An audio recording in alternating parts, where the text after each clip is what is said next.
Okay. Well, I guess this will be video 2 for this RapidStrike project.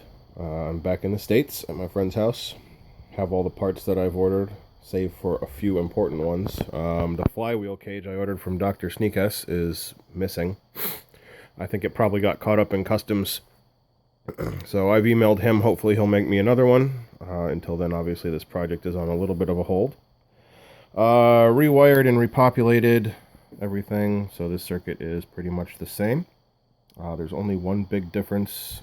Well, not really even that big. I just took the pins for the ESCs out over to here just to make it easier to interface them. So there's pins going to my 3 ESCs, which, as I mentioned, are the Afro ESCs. They sent me a version that has a BEC. I'm going to try to hold this still enough so you can read that.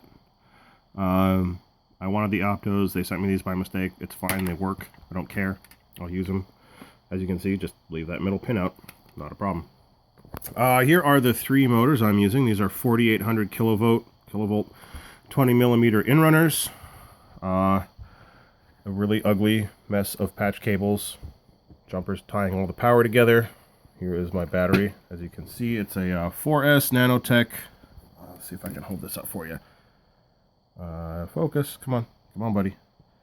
Well, it's 65 to 130C discharge, 1.8 amp hour 4S. That's all you need to know. You can buy them on Hobby King. I think they're 20 bucks a piece. I got a charger. I can show it to you later if you want.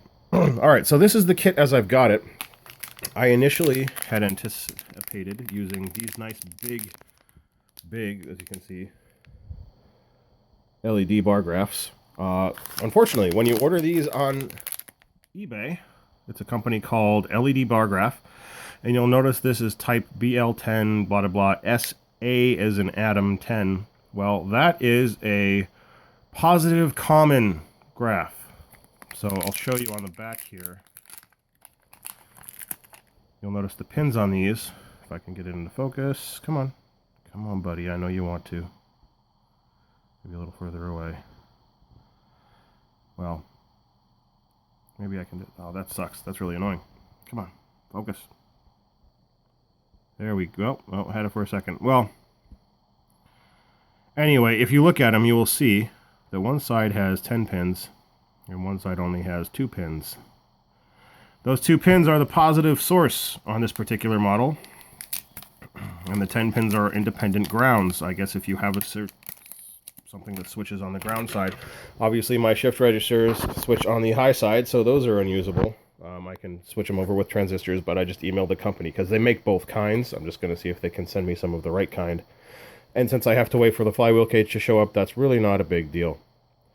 Anyway, so here is a test with these guys running. Let's go ahead. Let me get my fingers in place. Sorry for the bad camera. Alright. Alrighty, so this is, I think, the pusher. Looks like the pusher, so let's start it out. 1. There you go. You'll also notice I have it set. These motors actually have the top speed and enough voltage that they can step all the way through all 8 values, so you will hear differences as I step through. So here we go on this guy.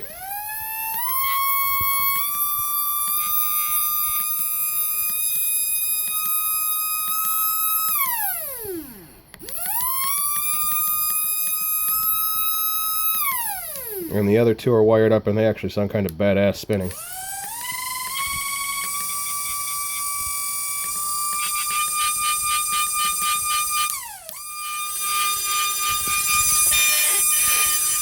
Make a hell of a racket when they touch the glass. Anyway, so yeah, as you can see, all of that works. I'll go into more detail later when I can get some decongestions in my system. And hopefully I can find out about all the parts I'm missing so I can actually build this. It's only 2 pieces, but Murphy's Law dictates the parts with the longest lead time will be the ones that you don't have. So, alright guys, that's it. Thanks.